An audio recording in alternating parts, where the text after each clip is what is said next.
Welcome to ABC campus. आज हमारा subject है कैफ 3 बिजनेस लॉ और इसमें हम चैप्टर नंबर 4 कर रहे हैं free consent and void agreement, जिसमें हमारी ये 9th वीडियो है। और इस वीडियो में हम कवर करेंगे objective based question and answer 1 to 20 from ICAP study text 2020 and I am your facilitator Kashif Adeel. तो पहला क्वेश्चन है कि relation between the parties must exist to use fraud, undue influence, coercion और mistake. चारों का ताल्लुक free consent से है, लेकिन पार्टीज़ के दरमियान रिलेशन होने के लिए रिलेशन की रिक्वायरमेंट फ्रॉड में नहीं है, यानी हो भी सकता है नहीं भी हो सकता। अनड्यू इन्फ्लुएंस में है, कोर्जन के अंदर भी रिलेशन होना लाजमी नहीं है और मिस्टेक में भी नहीं। तो इसका सही आंसर होगा अनड्यू इन्फ्लुएंस, क्योंकि ऐसा रिलेशनशिप होता है जिसकी वजह से किसी एक पार्टी के पास पोजीशन टू डोमिनेट होती है, तो अनड्यू इन्फ्लुएंस राइज होता है। तो इसका ऑप्शन होगा जी हमारे पास बी। अब हम नेक्स्ट चलते हैं।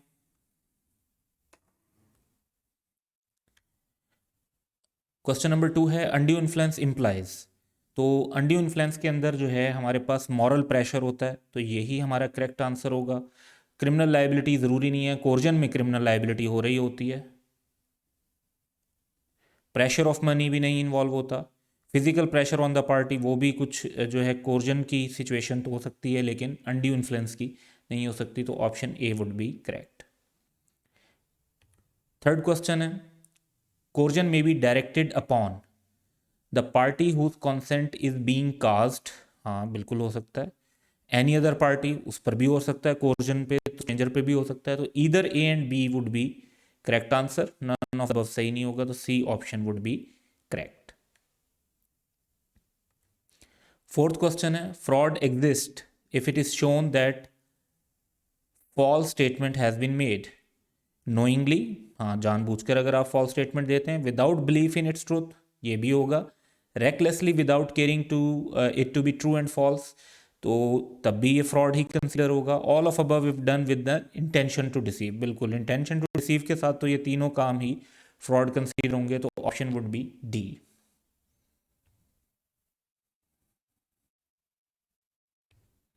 फिफ्थ क्वेश्चन है undue influence is legally not presumed. Guardian and ward में तो प्रज्यूम होता है, क्रेडिटर एंड डेटर में प्रज्यूम नहीं होता, यही हमारा आंसर होगा। सॉलिसिटर एंड क्लाइंट में भी प्रज्यूम होता है, यानी लीगल एडवाइजर यहाँ पर आप ले सकते हैं। और ट्रस्टी एंड बेनिफिशरी के अंदर भी प्रज्यूम होता है। तो क्रेडिटर एंड डेटर की सिचुएशन में प्रिजम्पशन नहीं है अनड्यू इन्फ्लुएंस की, ये हमारा करेक्ट आंसर होगा।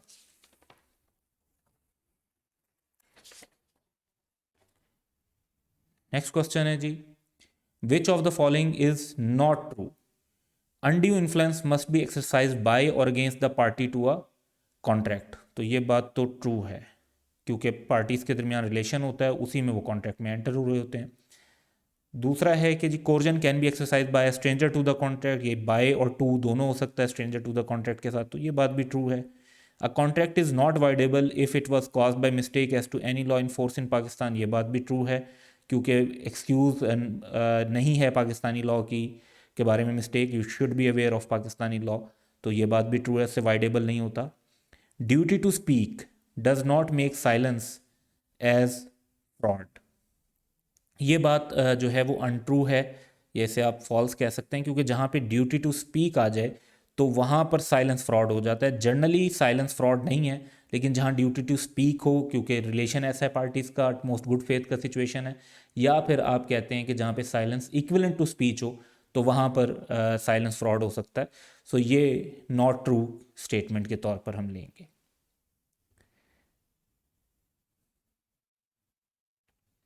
सेवंथ है a person threatens to commit a suicide, ये पाकिस्तान पीनल कोड में प्रोहिबिटेड है। If his wife and son did not contract with his brother to release certain disputed property in his favour, what is the legal status of this agreement. तो ये agreement जो है वो cast bye coercion है, तो this would be correct answer. Undue influence इसमें नहीं कहेंगे, क्योंकि पार्टीज का रिलेशनशिप है, लेकिन पोजीशन टू डोमिनेट को यूज़ नहीं किया गया, बल्कि बाकायदा एक act prohibited by Pakistan penal code को यूज़ किया गया। मॉरल प्रेशर नहीं, ये एक क्राइम कमिट करने की बात की गई है, तो A option would be correct. Eighth है when party standing in fiduciary relationship make an agreement legally it will be presume that the party in a dominating position, fiduciary relationship है, must have cast the consent of other through undue influence which includes. तो जो fiduciary relations हैं उसमें father and सन के पास जो है father के पास होती है जी position to dominate, doctor and patient में डॉक्टर की, टीचर एंड स्टूडेंट में टीचर की। तो all of above would be correct answer.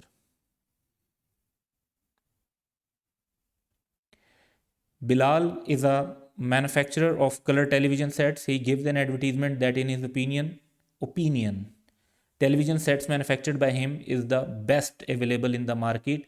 Such statement, ये तो एडवर्टीजमेंट में अपनी चीज़ की तारीफ की ही जाती है और राय दी जाती है।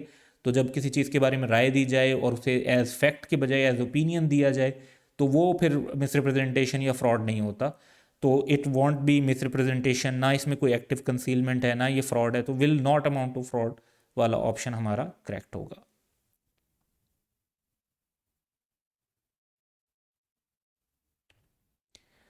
Unlawful detaining or threatening to detain any property with an intention of causing any person to enter into a contract, तो ये तो one part of the coercion definition है, तो option D would be correct.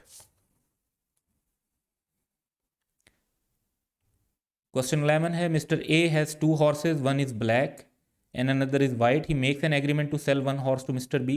Mr. A believes that he is making an agreement for selling white one, whereas Mr. B thinks that he is buying black horse. तो identity के बारे में bilateral mistake है। Is there any contract between mister A and mister B? इसको basically contract नहीं कहना चाहिए। यहाँ पे आंसर के अंदर सब जगह पे कॉन्ट्रैक्ट का वर्ड यूज़ हुआ है, ये कॉन्ट्रैक्ट का वर्ड यूज़ नहीं होना चाहिए था, ये एग्रीमेंट का वर्ड यूज़ होना चाहिए था। और ये एग्रीमेंट भी वॉइड है क्योंकि यहाँ पर बायलैटरल मिस्टेक है, तो ये यूनिलैटरल मिस्टेक लिखा हुआ है। बायलैटरल मिस्टेक करेक्ट होगा क्योंकि दोनों पार्टीज एट मिस्टेक हैं regarding identity. So yes, the agreement is void on account of bilateral mistake regarding material fact essential to the agreement. C option जो है वो हमारा करेक्ट कंसीडर होना चाहिए।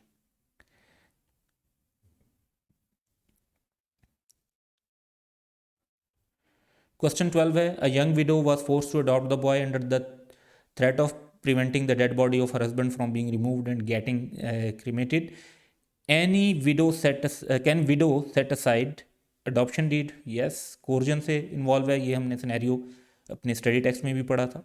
सो yes, इसका आंसर होगा because the adoption deed was made by coercion, it would be correct. तो no वाले आंसर तो गलत हो जाएंगे और यहाँ पे यस है, अनड्यू इन्फ्लुएंस नहीं था इसमें, कोर्जन थी, तो वो करेक्ट आंसर होगा। कोर्जन इज कमिटिंग और threatening to commit any act which is forbidden by Pakistan penal code. याद रखना है कि कॉन्ट्रैक्ट एक्ट या पार्टनरशिप एक्ट नहीं, पाकिस्तान पीनल कोड।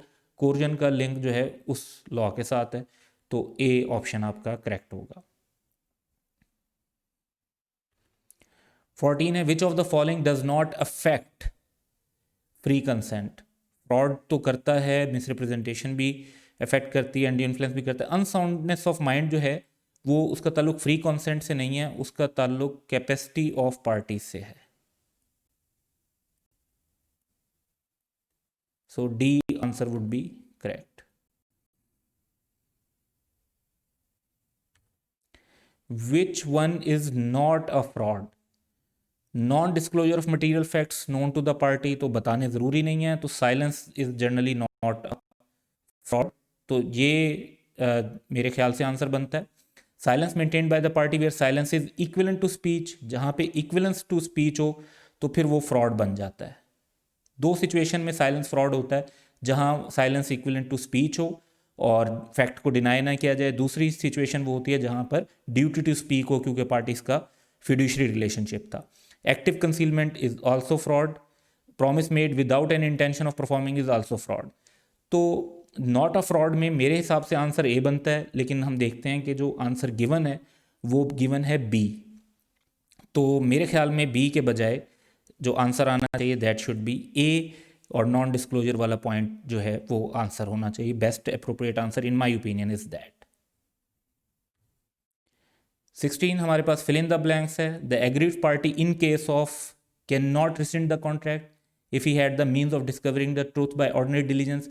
ये रूल जो है ये दोनों सिचुएशन में अप्लाई हो रहा होता है, यानी इस रूल को फ्रॉड के अंदर भी हम अप्लाई करते हैं और सेम रूल जो है वो मिस रिप्रेजेंटेशन के अंदर भी अप्लाई हो रहा होता है। तो आप इसमें इनमें से कोई सा भी आंसर लिख सकते हैं। फ्रॉड भी लिख सकते हैं और मिस रिप्रेजेंटेशन भी लिख सकते हैं।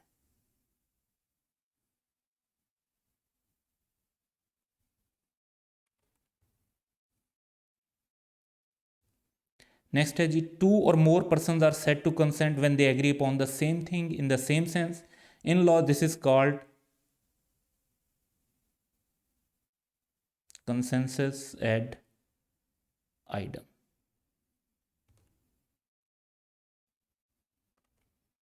The fraud must be committed by a party to a contract or by anyone with his connivance or by his agent.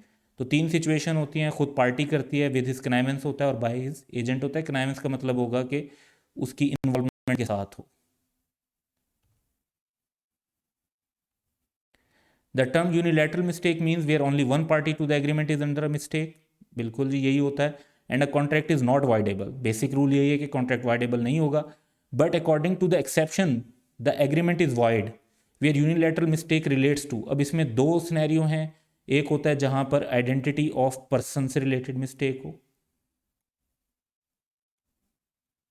और दूसरा होता है जहां पे नेचर ऑफ एग्रीमेंट से रिलेटेड मिस्टेक हो, कि जो पर्सन एग्रीमेंट में एंटर हो रहा है उसकी नेचर को वो अंडरस्टैंड ना कर पा रहा हो।